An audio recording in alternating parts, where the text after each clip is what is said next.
Ok, vamos lá. Começamos então. Então, bom dia a todos, mais uma vez. Vamos falar hoje sobre políticas públicas ambientais. Quando eu estava elaborando esse curso, essa minha parte do curso, eu fiquei, assim, interessado em fazer uma coisa que fosse interessante para quem está nos ouvindo. Porque eu imagino que a ideia dos doutores e das doutoras que nos assistem é se especializar nessa matéria. É uma matéria interessantíssima, um nicho de mercado que eu acho que vale a pena a gente investir nele. Então, eu preparei essa matéria muito preocupado, porque hoje existe inteligência artificial, existe meios aí que a gente faz pesquisas, e tudo que eu coloquei aqui no que vai ser falado hoje não está. Não se acha facilmente inteligência artificial, não se acha facilmente em Google. Eu tentei preparar uma coisa interessante que valesse a pena, que a gente, esse tempo que nós estamos dispondo aqui. Então, nós vamos começar com o curso falando o que são as políticas públicas ambientais. Essa é a parte que me cabe aqui nessa nossa caminhada aqui por esse tema tão interessante. Aqui tem a minha apresentação, e aí vamos o que são políticas públicas ambientais.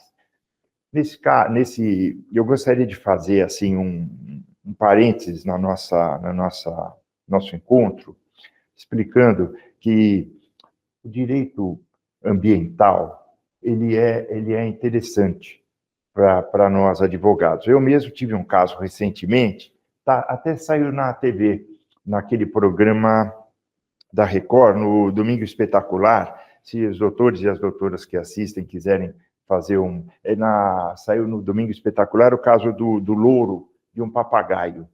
Houve uma situação com um cliente nosso que vale a pena a gente falar sobre isso. Ele, há 40 anos atrás, ele morava lá num pequeno sítio e caiu lá achou uma ave pequena machucada lá na asa, e era um papagaio. Ele cuidou desse papagaio, deu comida, e o papagaio ficou bom, e o papagaio acabou gostando ali do ambiente. O papagaio já não saía, ele ficava ali naquele ambiente, e acabou ficando praticamente domesticado. Os anos foram passando, o papagaio começou a aprender a falar algumas palavras, eles começavam a interagir, o papagaio passou a fazer parte da família deste nosso cliente. E aí, um dia, houve uma denúncia de que havia uma pessoa cuidando de uma ave silvestre. E aí, o meio ambiente foi lá, os fiscais, e apreenderam o papagaio. Tiraram o papagaio do nosso cliente. E aí ele sofreu muito. Impressionante. Os dois tinham assim interagiam muito. O papagaio gostava, amava ele, e ele amava o papagaio também. E agora? Como é que fica a situação do advogado? Nós temos leis que proíbem que animais silvestres sejam criados por pessoas. E ele estava cometendo essa infração. Nesse caso, nós, como advogados, temos que usar não a lei, mas a jurisprudência, temos que usar a doutrina. O que ela nos ensina? E aí eu estava numa situação muito complicada, porque nas pesquisas que eu fiz, que o escritório fez para mim, nós tínhamos relatos de que se o papagaio ficasse longe do proprietário, ele viria a óbito. Tanto era o entrosamento deles. Eu tenho que refrisar que aqui o papagaio não ficava enclausurado, ele não ficava em gaiola, nada, ele ficava livre. Era a vontade dele ficar ali. Ele tinha lá um puleiro, tinha o canto dele ali, que ficava num telhado, puxado lá de um telhado que tinha toda a segurança. A alimentação dele era uma alimentação saudável, não era aquela semente de girassol, porque depois nós descobrimos que quem dá muita semente de girassol também, a ave passa a ter alguns problemas. Então, era uma comida balanceada, era ração própria, tinha também semente de girassol. Mas e esse papagaio, ele tinha cuidados de sempre ter uma assistência veterinária. Tanto é que ele teve um problema numa asa lá, que ele se arrancou umas penas, e aí foi chamado veterinário, nós tínhamos esses relatos. O papagaio andava no ombro do proprietário. O papagaio gostava de tomar chuva. Quando chovia, eles ficavam embaixo da chuva, o papagaio ficava abrindo as asas, e era assim, eles eram muito felizes. De repente, tiraram a ave. A peça processual que nós pensamos para ser rápida foi mandado de segurança.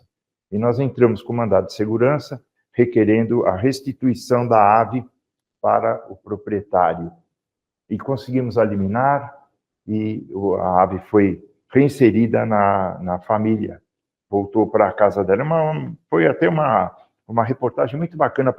Se os doutores aí procurarem no Google, vão achar na reportagem da TV Record no Domingo Espetacular. Vale a pena ver. Essa é uma atuação de nós, advogados, em ações ligadas a meio ambiente, né? Que houve essa fiscalização, houve essa apreensão do animal, e aí nós conseguimos resgatar neste caso. O juiz, com muita sabedoria, ele ponderou todas as situações, viu o tratamento que estava sendo dado, viu que a ave não ficava em gaiola, não ficava enclausurada, que ela tinha liberdade, ela ficava ali porque ela foi a opção dela. E vejam, doutores e doutoras, a situação. Por isso que eu preparei essa aula pela segunda vez. O que acontece, né? Nesse momento, eles apreenderam o animal, levaram para uma ONG, e esse animal iria ser preparado para ser reinserido no ambiente dele, na selva, lá, na mata. Quando ele fosse ser reinserido na mata, se ele não tivesse preparado, os predadores iriam matar ele. Ele não estava preparado para isso. Ele não tinha maldade, ele não tinha aquela segurança, aquele cuidado, porque ele estava ali num ambiente que ele era bem tratado, ele era seguro. Olha que problema que iria acontecer. E foi nessa tecla que nós batemos. E reinseri-lo na mata, reinseri-lo no habitat dele, entre aspas, que seria o que a lei manda, iria ocasionar a morte dele. Separá-lo do proprietário iria também ocasionar a morte dele. Nós tínhamos relatos que papagaios, eles começam a se arrancar as penas e depois acabam falecendo, acabam morrendo lá, por causa dessa situação, né, de ficarem separados do proprietário. Então, era isso que eu queria. Vamos começar, então, nosso encontro com isso. E vamos falar agora, diante disso, a aula que nós preparamos hoje, ela vem com bastante alerta. Quem atua no direito ambiental, ela vem com muito alerta para a gente. Nós temos que... Nossa missão, ela é uma missão árdua. É o que os professores vão falar nas próximas aulas também. O professor Rafael falou bastante ontem sobre isso, anteontem também, e nas próximas aulas, que nós temos a doutora Thaís Jurema, excelente pessoa, ela vai também bater bastante nesta tecla. Então, vamos lá. Políticas públicas. Vocês já pararam para pensar que certos lugares naturais permanecem intocados, enquanto outros se degradam rapidamente? Alguns locais ninguém mexe e outros acabam se degradando. O que seria isso? Seria sorte? Seria a consciência das pessoas? Ou tem algo por trás disso? Quando falamos em política pública ambiental, falamos da mão do Estado. A mão do Estado conduzindo a proteção do meio ambiente. Um direito coletivo que exige planejamento, gestão e decisão política. Alguém aqui, não sei se os doutores e as doutoras já participaram de alguma audiência, consulta pública ambiental, vão saber frisar bastante e falar sobre isso, sobre a atuação dessas políticas públicas. Então, essas perguntas que eu faço é também como uma reflexão, tá? Foi. Conceito de políticas públicas, tá? As políticas públicas, então, são diretrizes, planos de ações formuladas pelo Estado para atender o interesse coletivo. Eles envolvem decisões públicas, técnicas, administrativas e se concretizam por meio de programas, normas, incentivos e serviços. Representam a forma como o poder público enfrenta problemas sociais e ambientais, organizando sua atuação de forma estratégica e coordenada. Esses templates depois vão ficar no curso. É interessante que os doutores depois coloquem aí, guardem, tenham nos seus arquivos, que pode ser útil. Eu sempre tenho problema aqui com esse... Foi. Política pública ambiental. Bem, a política pública ambiental, quando nós vamos atuar neste ramo de atividade, sempre nós vamos necessitar de um especialista. O advogado vai conduzir o processo, ele vai conduzir a situação jurídica, porém ele precisa sempre de um apoio de alguém que é ligado a esta área. Biólogo, pessoa ligada à natureza, sempre vai ter que ter um apoio nesse sentido para poder nos auxiliar aí nas nossas teses, nas nossas petições. Isso acontece, nunca fiz sozinho, porque existe um conhecimento que nós não temos ele, nós temos o jurídico. Precisamos complementar com o expert no assunto. Tá? A política pública ambiental é tudo que o Estado faz, ou que o Estado deixa de fazer, com a finalidade de proteger, conservar, recuperar e utilizar de forma racional os recursos ambientais. O papel de transformação. O Estado transforma princípios constitucionais em ações concretas. E aí vem uma frase. A Constituição, ela é o mapa. A política pública ambiental é a bússola e o caminho. E é uma definição que eu achei bastante interessante. A Constituição é o mapa e a política pública é o caminho. Nós temos que sempre nos basear na Constituição.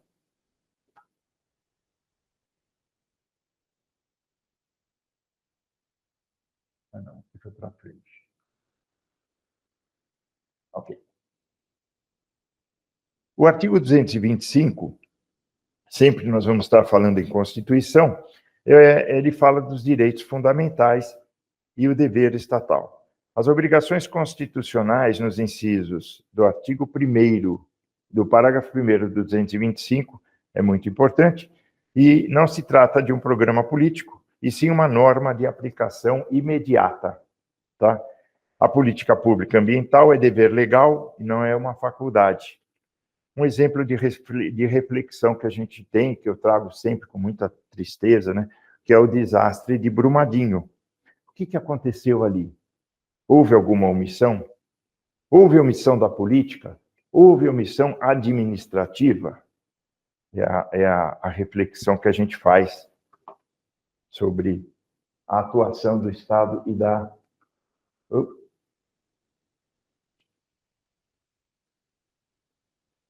E aqui nós vamos falar dos exemplos práticos de políticas ambientais.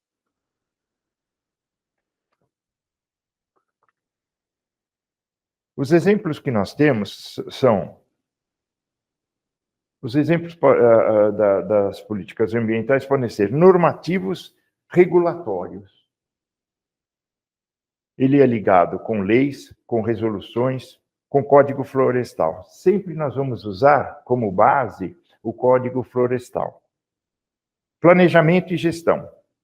Ele vai cuidar de zoneamento, dos planos diretores, dos planos e dos planos de bacias. Ele vai cuidar da regulamentação econômica.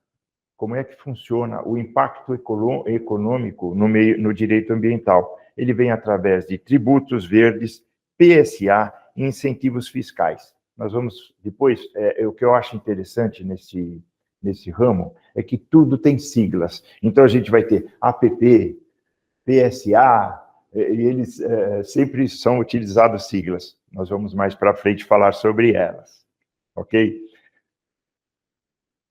Uma frase. A política ambiental não é só punição, é também prevenção, é incentivo, é participação social.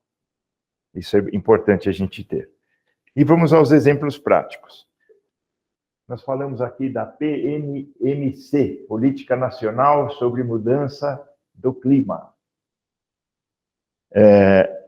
Ela é uma responsabilidade compartilhada e de logística reversa. Criação de unidades de conservação, plano de arborização humana, PSA na Mata Atlântica e Cerrado, ZEE na Amazônia Legal. Legal. Nós vamos ter isso mais para frente. E aí vem quais dessas políticas públicas o doutor ou a doutora já viu aplicada na prática e se foi eficaz.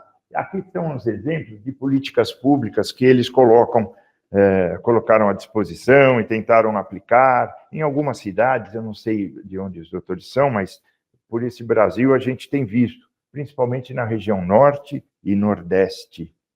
E aí, qual é o papel do advogado ambientalista? O papel que nós temos como advogados ambientalistas não é ser aquele cara chato, aquele cara... é de contribuir para a transformação de princípios em efetividade. Nós vamos criar instrumentos jurídicos de controle, mandado de injunção, ação popular, participação social em conselhos, em audiências, e também estimular o Ministério Público a tomar algumas iniciativas. Nós, como advogados, atuantes neste ramo tão importante, nós temos que fazer esse tipo de fiscalização e de contribuição. O advogado ambientalista é o elo entre a norma e a natureza. É o que cobra ao Estado a realização do direito difuso. Ok? Então, é um papel importantíssimo, é uma área nova, uma área muito nobre no direito. Eu reforço a ideia que a política ambiental é a ponte entre o direito e a realidade. Nós temos o direito e a realidade. E aí vem a política ambiental. A importância para futuras gerações, para a justiça intergeracional. A terra não é uma herança de nossos pais, mas é um empréstimo de nossos filhos. Isso é um provérbio americano que eu peguei quando eu estava preparando aí o nosso encontro. Então, nós começamos as nossas falas dando uma visão do que seria a política ambiental e o direito ambiental.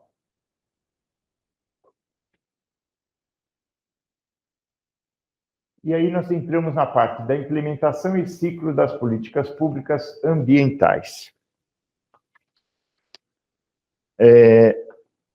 Já que nós sabemos o que são as políticas públicas ambientais, eu gostaria de fazer uma pergunta para uma reflexão. E agora os doutores e as doutoras vão notar que essa aula eu faço ela com um certo ressentimento, tá? Por que tantas boas ideias viram papel engavetado? Por que planos que prometem reflorestar, proteger nascentes, preservar a fauna, simplesmente não saem do papel? A resposta está no ciclo da política pública. E uma política pública seria o quê? A política pública, ela não nasce pronta. Ela é um processo, um caminho cheio de decisões, pressões, conflitos e escolhas difíceis. Realmente. E é sobre isso que nós vamos falar agora. O ciclo completo da política ambiental. Da ideia à ação e da ação ao resultado. E aí, nós dividimos o ciclo das políticas ambientais em 6 módulos que estão aqui. Vamos um por um deles, tá? Vamos comentar um por um. Então, vamos lá. Toda política pública passa, em geral, por 6 grandes fases. Vamos caminhar por elas com um exemplo real na cabeça, que me vem aquela situação de Belo Monte, que aconteceu lá no Pará. No Pará nós tivemos um problema sério. E vamos usar ele agora aqui como um exemplo e vamos encaixar ele aqui nesse ciclo. Então, começamos com a identificação do problema, o item 1. A identificação do problema é onde tudo começa. Um problema ambiental é percebido, ele é denunciado ou ele se agrava. Essa é a dinâmica dele. Ele pode vir da sociedade civil, da imprensa, ou até de técnicos, ou até da própria ciência. No caso de Belo Monte, o problema era a necessidade de energia elétrica, mas já surgia aí o dilema. Qual é o custo ambiental para nós termos esta energia elétrica? A que custo que nós conseguiríamos isso? E aí nós entramos na parte da política. Formulação política, o item 2. Girando a nossa catraca aqui, no item 2. Técnicos, gestores e especialistas constroem alternativas, leis, programas, regras. E aqui se faz uma palavra interessante que nós vamos ver muito, é o EIA-RIMA, EIA-RIMA, EIA-RIMA. EIA-RIMA é uma sigla, essa eu tenho que falar agora, as próximas eu vou identificá-las mais para frente. É uma sigla que se refere aos documentos, ao estudo do impacto ambiental. Isso é o que quer dizer o EIA. O relatório do impacto ambiental é a RIMA. EIA-RIMA. É um documento aprofundado em estudos dados de diferentes áreas, enquanto o outro é um relatório mais geral, com principais informações, maneira mais palpável à população. Em Belo Monte, foi a fase em que se discutiram o impacto sobre os rios, fauna, comunidades indígenas, mas foi também o momento em que muitas vozes deixaram de ser ouvidas. Passado o item 2, vamos para o item 3. Momento crucial, é a tomada de decisão. O poder público, então, diante de todo esse conhecimento, ele passa a escolher uma alternativa. E aqui a influência política, econômica e social. A pressão é grande para que seja feito aquele empreendimento. Em grandes obras, a decisão quase sempre carrega interesses econômicos fortíssimos. A política ambiental precisa de coragem técnica para equilibrar essa balança. E é aí que nós entramos. É nesta situação para que nós tenhamos coragem e consigamos brecar um problema futuro igual ao que tivemos aqui em Belo Monte. Feito isso, vamos por item 4, que seria a implementação. Agora, a teoria vira prática. As autorizações, obras e a fiscalização. A política sai do papel. Ou, pelo menos, deveria sair do papel do jeito que foi feita. Em Belo Monte, a licença foi dada com dezenas de condicionantes. E a pergunta é a seguinte: quantas foram cumpridas? Haviam muitas regras, muitos comprometimentos. E quais foram cumpridos e quais não foram cumpridos? O item 5 é o monitoramento, que isso é o acompanhamento da obra e para ver se está correndo tudo de acordo. E vamos para o item 6, que seria a avaliação. Seria a última frase. Verificar se funcionou. Corrigir os rumos e rever as estratégias. E se não há monitoramento sério, a política vira uma peça de ficção. Como prescrever um remédio que nunca se sabe se o paciente melhorou. Ok? Então, esse é o nosso ciclo de avaliação das políticas ambientais. Depois vai ficar à disposição, os doutores podem até ter nos seus ferramentas de implementação para as políticas públicas ambientais. Muito bem, doutores e doutoras, agora vamos olhar as ferramentas que o Estado tem na mão para implementar as políticas públicas ambientais. Então, nós temos o licenciamento ambiental. Ele vai avaliar se há uma atividade e se essa atividade pode ou não ser feita. Em que condições ele seria o sinal verde para o início, para dar início com as regras? No caso, vamos de novo a Belo Monte, tá? Eu peguei Belo Monte para a gente ter esse exemplo. No caso de Belo Monte, ele recebeu uma licença com base em estudos, mas a efetividade da fiscalização foi contestada. Item 2, zoneamento urbano e rural. O que ele faz? Zoneamento urbano e rural, ele define onde pode o que pode ser feito.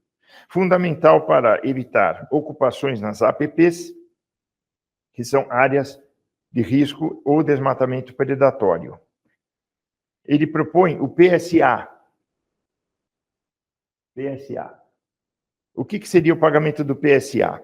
É um serviço ambiental. Ele pode ser em dinheiro ou em benfeitorias. Nós dizemos assim que ele é um dinheiro dado para quem protege a natureza. O PSA é um mecanismo financeiro para remunerar produtores rurais, agricultores familiares ou assentados, assim como comunidades tradicionais e povos indígenas, pelos serviços ambientais prestados que geram benefícios para toda a sociedade. Esses serviços podem se dar por meio de conservação de vegetação nativa, ou restauração de áreas, ou reflorestamento em florestas degradadas para melhoria de qualidade da água, remoção do carbono, ou ainda conservação da biodiversidade, que garante benefícios para a produção agrícola através da polinização, que seria através da polinização. Seria um exemplo, né? Proprietários de terra que recuperam ou protegem recursos naturais passam a ser remunerados por um serviço até então prestado de maneira gratuita. Era gratuito, passou a ser remunerado. Portanto, este é um importante incentivo à adoção das boas práticas no campo, sendo fundamental para alavancar outras estratégias para o combate ao desmatamento ilegal e ao cumprimento do Código Florestal. Então, a pessoa que faz isso passa agora a ter uma remuneração, um agrado. Esse tipo de atitude que o Estado faz, ele faz outros países, isso é cópia de atitudes de outros países, tá? Que gratificam esse tipo de serviço. Em Extrema, os produtores rurais que cuidam da água recebem um incentivo direto. E aí, qual foi o resultado disso? As matas ciliares aumentaram e a qualidade da água melhorou violentamente a partir do pagamento desse PSA. Instrumentos de comando e controle versus instrumentos econômicos. Nós estamos chegando ao final da nossa relação. E os instrumentos o comando do controle seria as leis, as multas, os embargos, e os instrumentos econômicos são os incentivos, os créditos, o PSA. A diferença entre um e outro. A política ambiental eficaz precisa dos dois. Só punir não adianta. Só incentivar também não adianta. O segredo é o equilíbrio inteligente. E é atrás disso que nós vamos.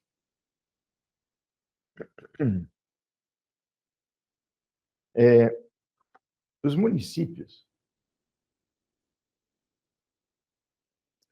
municípios de Verde Rios, é uma região, ele criou um programa para reflorestar as margens dos rios com espécie nativa. Olha que interessante. Esse caso eu peguei ele para trazer aqui para a nossa aula.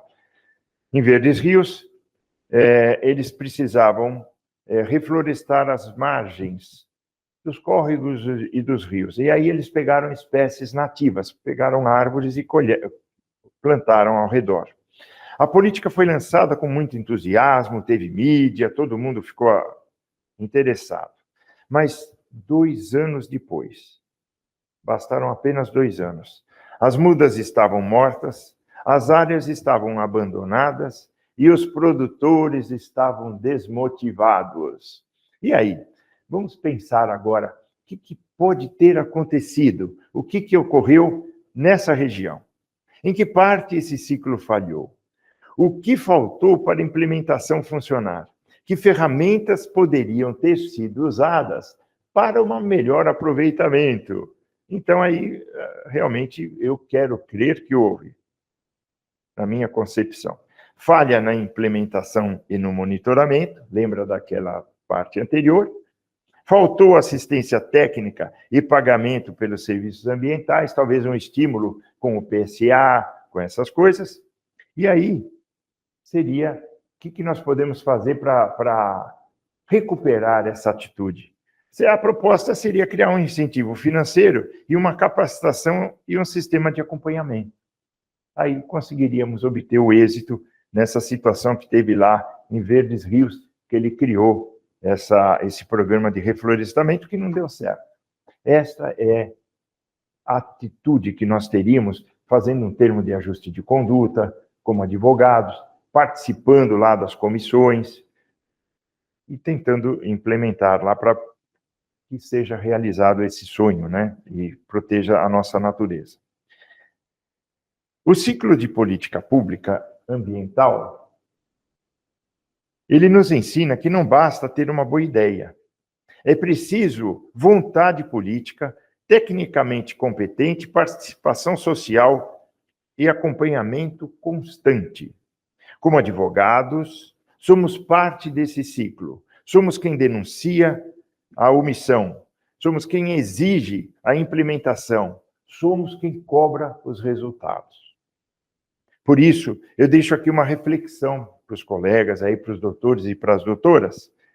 Qual foi a última política pública ambiental na sua cidade que os doutores e as doutoras viram sair do papel? Não precisa responder, apenas é um exercício para a gente fazer de cabeça, para tentar lembrar disso, né? Ver como é que funciona e aonde que é o nosso papel importante aí de estar cobrando. Vamos falar da sustentabilidade, sustentabilidade e políticas setoriais. Antes de mais nada, vamos respirar. Estamos entrando agora num ponto crucial da nossa aula, e talvez o mais atual também. A política ambiental não funciona sozinha, tenho certeza disso. De nada adianta proteger uma floresta se a política agrícola manda derrubar. De nada adianta criar áreas verdes se o plano urbano transforma em concreto. O meio ambiente está em tudo. E é por isso que vamos falar agora da relação entre sustentabilidade e políticas setoriais. Porque a pergunta que nos guia nesse bloco é simples, mas é poderosa. Como tornar o Estado inteiro mais sustentável? E aí nós criamos o conceito de sustentabilidade.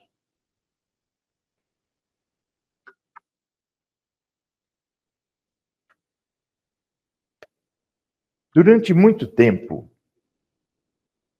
o progresso era sinônimo de cimento, de estrada, de fumaça, de barulho. Mas hoje sabemos que o progresso destrói. O progresso é dívida. Ele traz isso, ele traz uma carga consigo meia preocupante. E aí entra a sustentabilidade. Esse conceito vai muito além de plantar uma árvore. A sustentabilidade tem 3 pilares inseparáveis. Ela tem o pilar ambiental, que é preservar os recursos naturais. Ele tem o pilar social, que é reduzir as desigualdades, garantir o bem-estar. Ele tem o pilar econômico, que é o gerar riqueza de forma equilibrada. Uma política pública só é sustentável se cuida do ambiente, das pessoas, da economia ao mesmo tempo. Não há desenvolvimento sustentável com desmatamento. E também não há sustentabilidade sem inclusão social. Políticas setoriais com interface ambiental.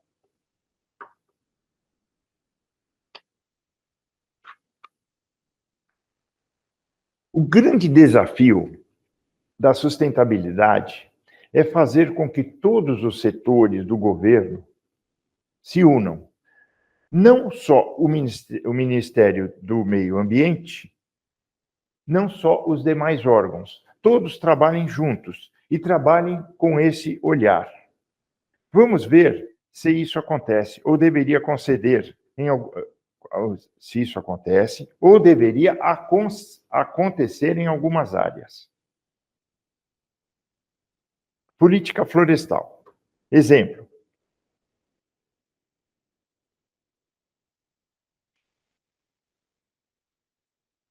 Nesse caso, vale a pena a gente ter fazer uma reflexão aqui do trabalho do advogado.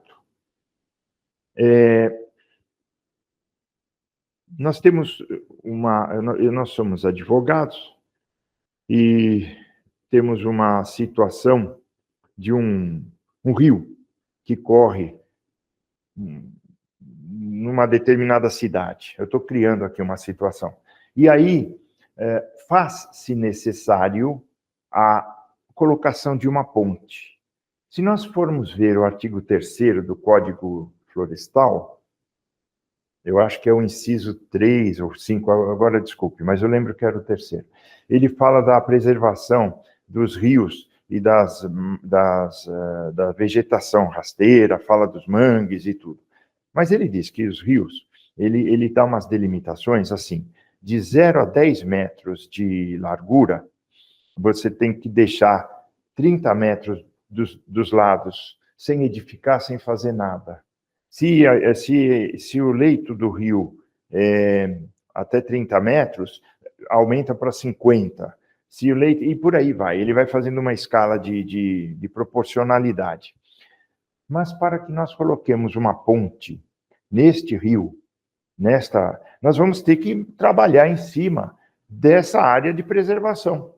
Eu tenho que fazer ali uma base para colocar a ponte, tenho que fixar no meio do rio algumas estruturas para suportar o peso da ponte, e aquilo é de utilidade pública. Então, aí, nós temos alguns artigos do próprio Código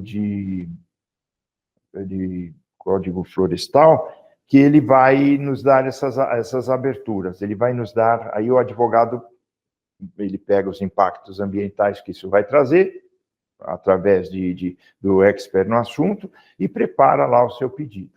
Se ele tiver respaldo com interesse público e outros detalhes que estão lá nas leis, ele é aprovado.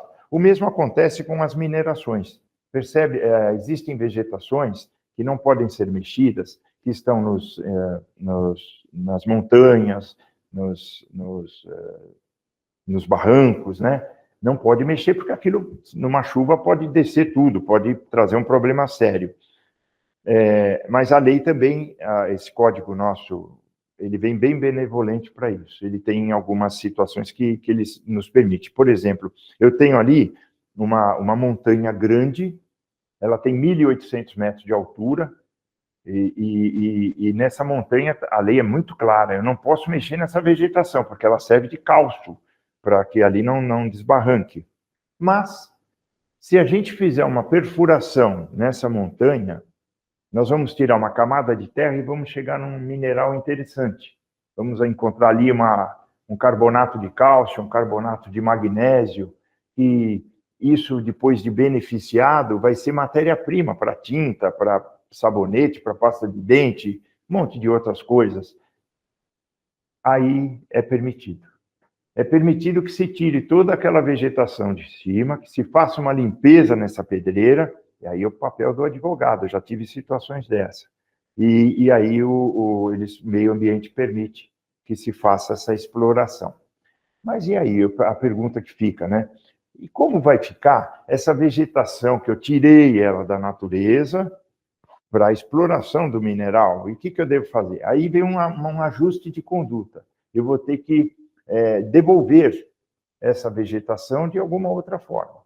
Eu vou fazer um replantio, eu vou colocar devolver em mudas, devolver em árvores, aí é uma situação que nós como advogados, temos que fazer durante o trâmite dessa aprovação, nós vamos ter que fazer uma negociação nesse sentido, e que seja uma negociação muito clara, muito tranquila e respeitosa à natureza.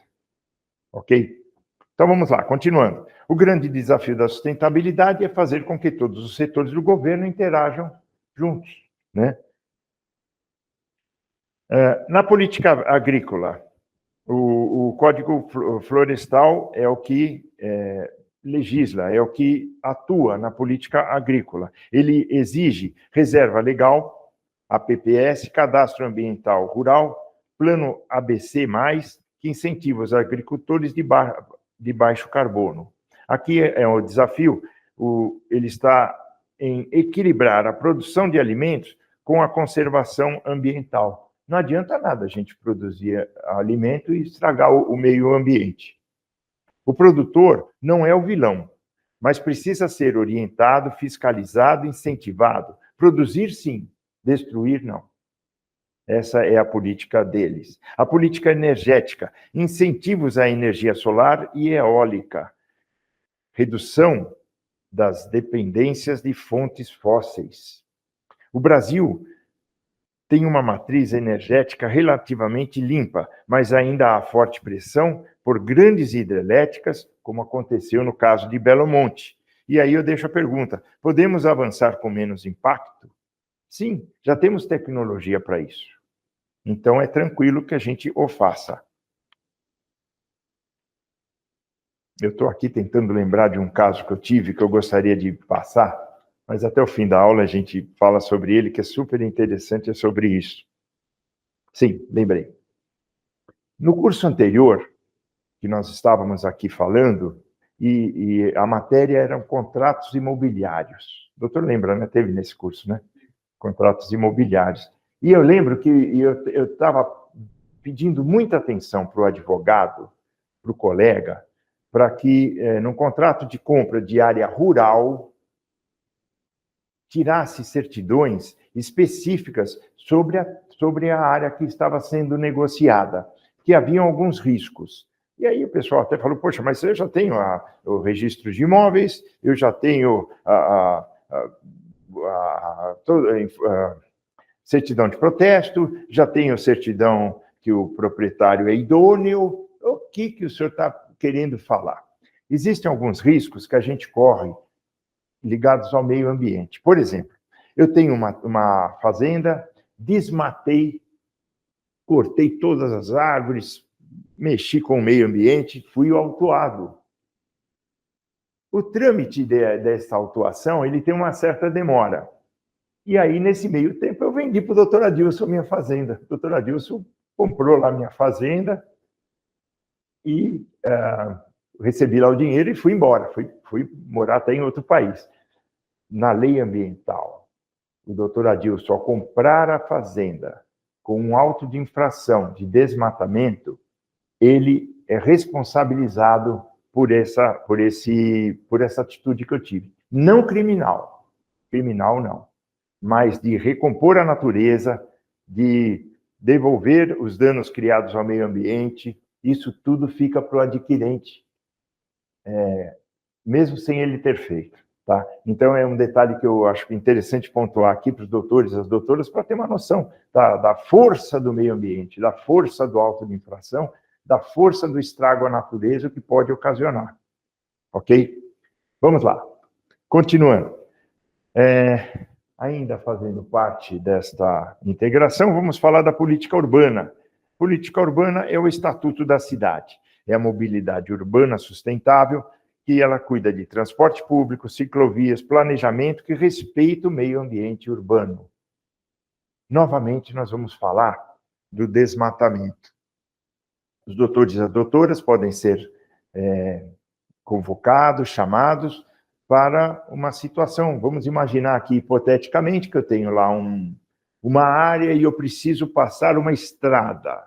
Essa estrada tem uma vegetação rasteira e eu não posso, ela está preservada.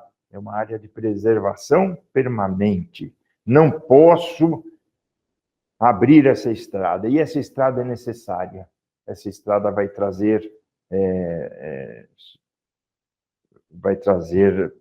comunicação com a cidade, vai salvar vidas, porque vai poder transitar viaturas e tudo. Então, aí eu posso fazê-lo respeitando o código, através de peritos experts no assunto, vendo o estrago, o impacto na natureza, repondo aquele estrago que eu fiz e deixando em condições para que não progrida o problema.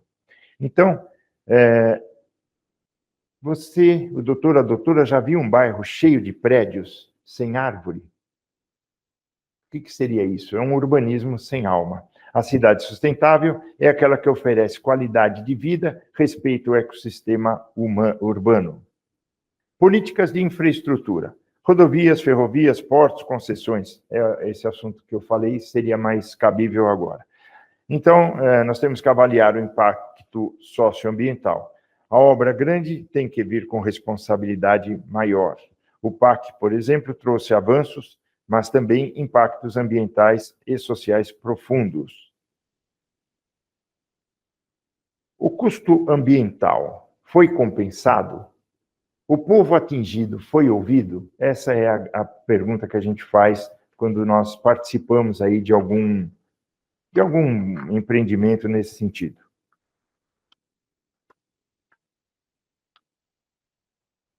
Vamos agora a 3 casos concretos para entender como funciona ou não funciona a tal da transversalidade.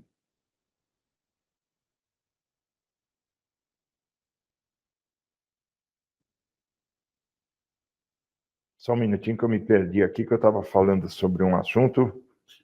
Tá.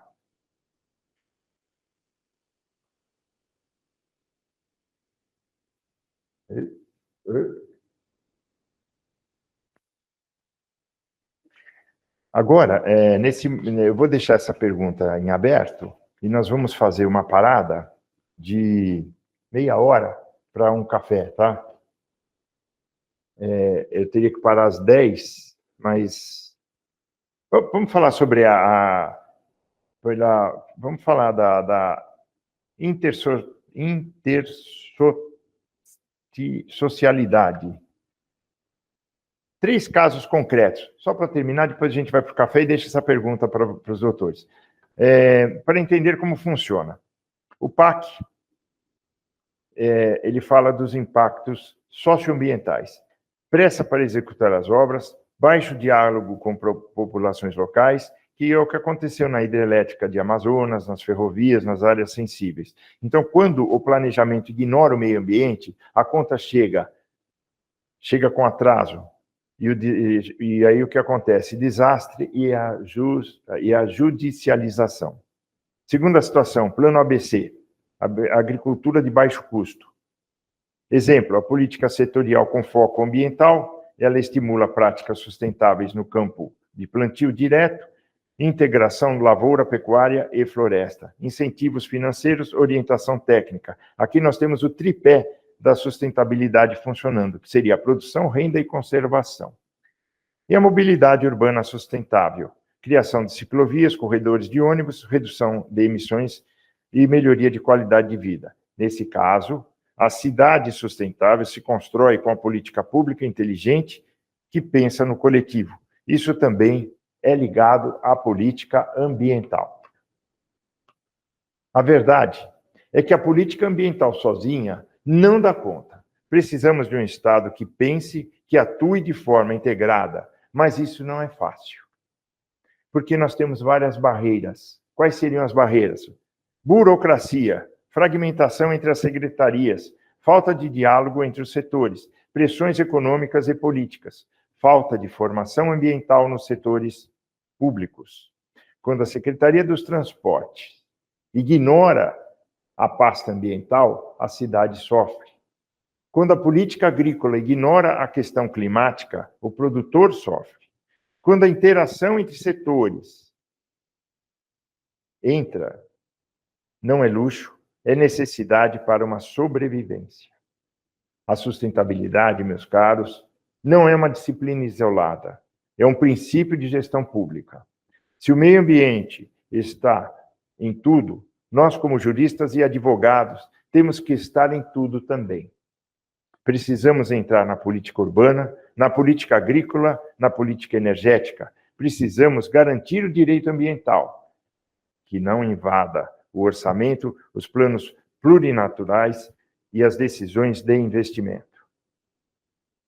Porque, se não houver transversalidade, a sustentabilidade vira um discurso vazio. Tudo está interligado, como o sangue que une uma família. Vamos então agora para o nosso intervalo. Muito obrigado. Meia hora para um café. Vamos lá?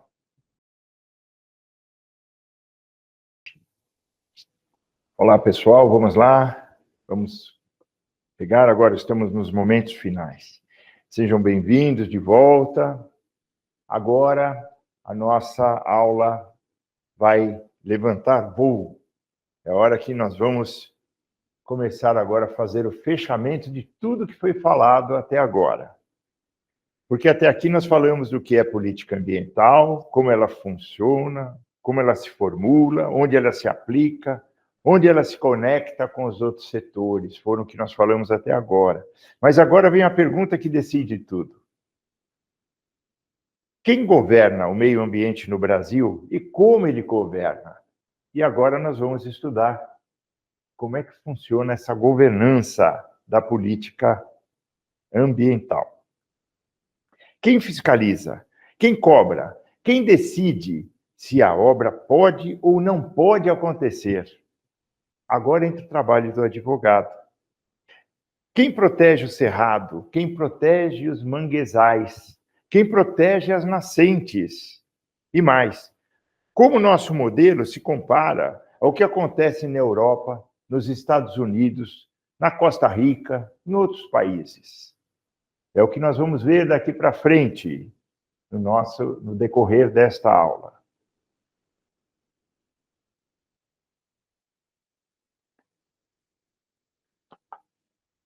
Vamos montar, então, um quebra-cabeça da governança ambiental brasileira. Não se assustem, é mais complexo do que deveria ser. Esse é um dos nossos problemas. Os órgãos centrais, Ministério do Meio Ambiente, ele formula as políticas públicas e coordena as ações nacionais.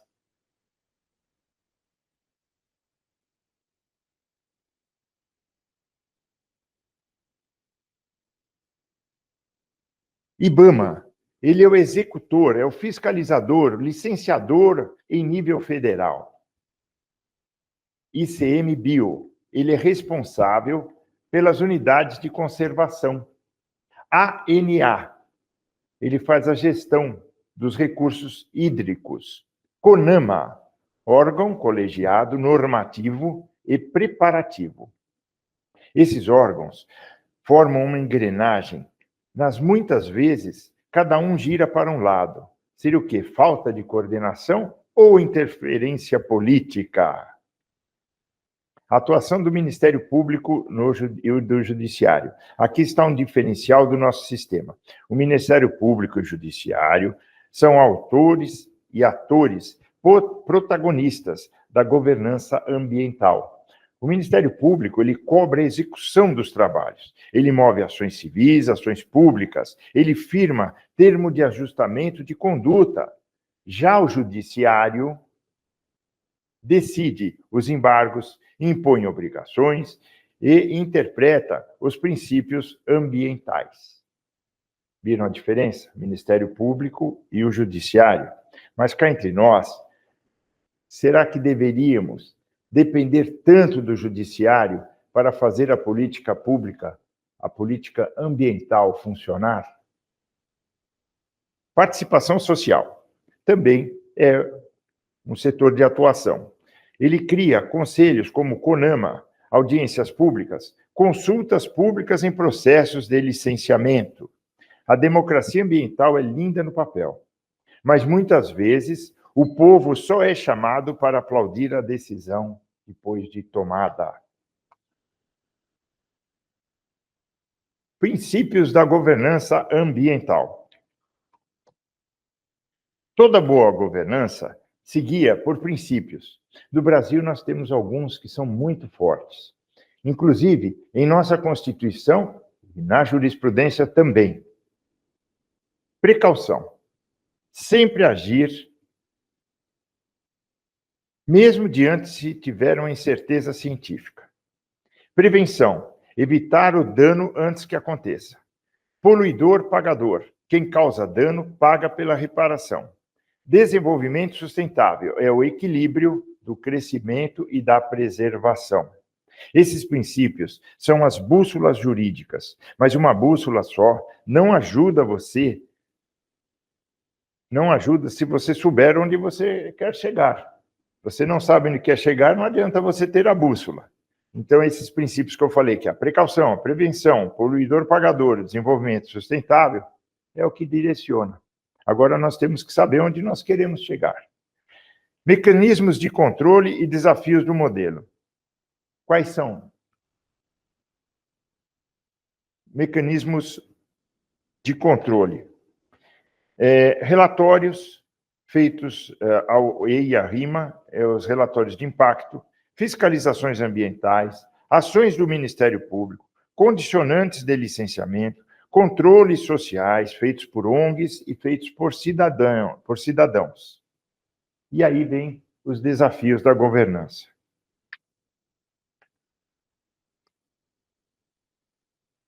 No Brasil, os desafios grandes que nós temos na governança ambiental é o fragmento institucional.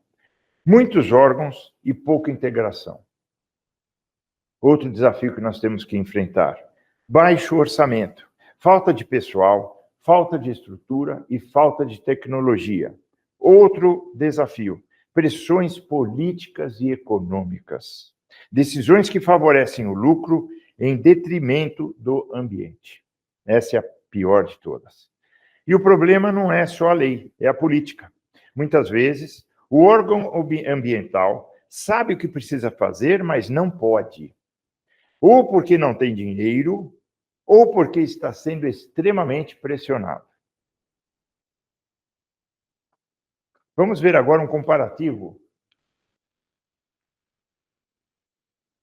internacional de governança ambiental. Agora eu faço a reflexão daquilo que nós falamos logo no começo da aula, quando nós falamos do PSA, que não era uma criação nossa, haviam países que já tinham esse tipo de incentivo, e agora nós vamos entender por que havia esse tipo de incentivo. Vamos abrir aqui uma janela e vamos olhar fora. Como os outros países estruturam sua governança ambiental?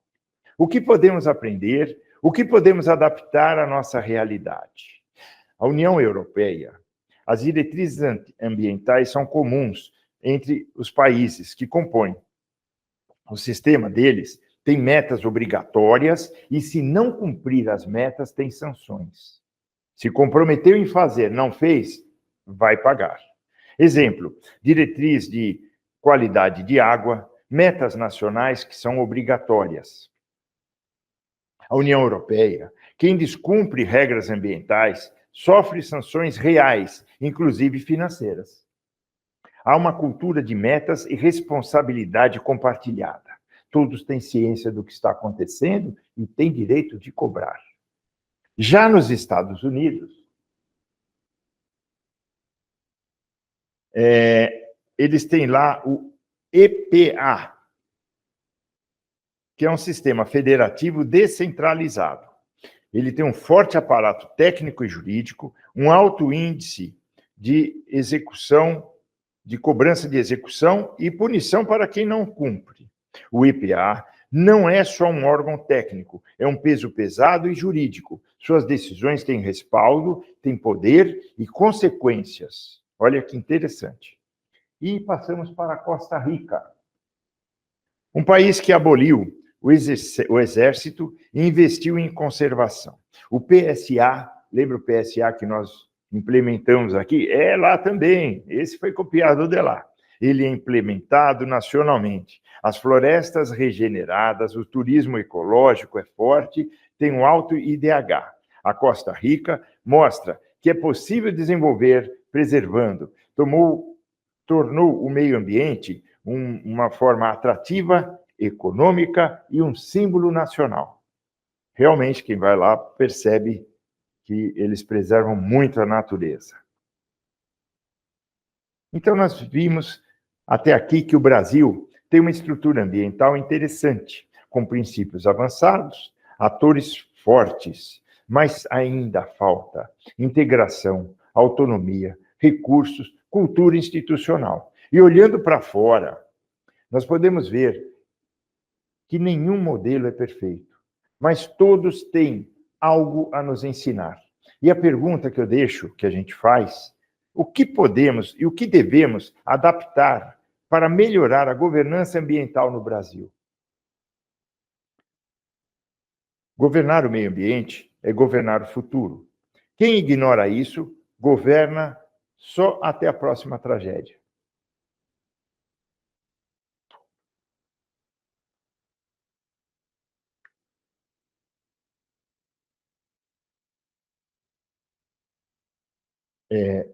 Vamos chegando ao final da nossa aula. Hoje, você não apenas estudou direito ambiental, você passou a enxergar o mundo com outros olhos. A floresta é o sujeito de direitos, o rio é um patrimônio, sustento e cultura, a política ambiental é justiça intergeracional. Agora você é um guardião do futuro. E vamos continuar. Hoje nós percorremos uma trilha densa, rica, e eu quero que vocês saiam dessa aula com a sensação de que valeu a pena ter participado deste curso. Falamos que de política pública ambiental, suas fases, seus ciclos, seus desafios práticos.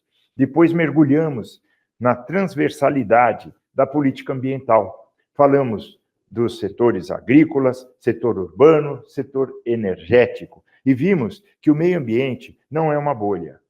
É um fio condutor entre todas as áreas da via pública. Em seguida, discutimos a governança ambiental no Brasil e no mundo, com suas estruturas, virtudes e fragilidades. E agora chegamos ao ponto mais importante. Vocês não são mais os mesmos depois que participaram desse curso com esses ensinamentos. Quem estuda direito ambiental não aprende só a interpretar as leis, aprende a viver o mundo com responsabilidade, com senso de urgência, com espírito público.